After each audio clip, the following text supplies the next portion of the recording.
They think it's going to be good for them politically, so they keep the schools closed. No way. So we're very much going to put pressure on governors and everybody else to open the schools.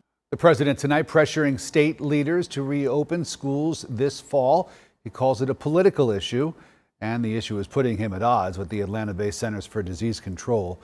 This battle all over when and how to reopen schools. Tonight, the president is biting back at the CDC for standing firm on their recommendations. And the parents and students, well, they're just stuck in the middle. Trayson Bragg spoke to one of those parents, pleading for them to prioritize safety instead of politics.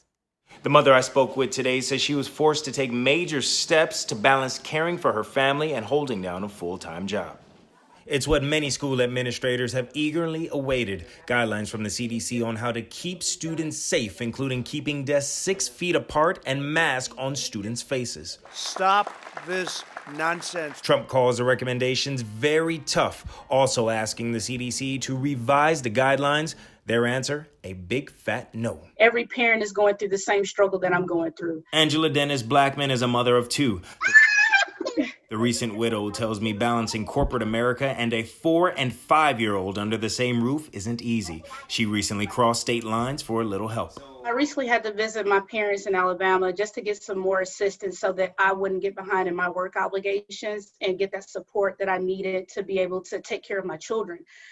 Essentially, they're home 24 hours a day, 7 days a week. But like many parents, Blackman doesn't believe rushing kids back to an unsafe space is the answer. She's calling for school, state, and federal officials to get their act together. I just would like to see more of a structured plan because number one is the safety of our children. I want to see my children go back into a safe environment, but I also want to see them return. Prioritize safety.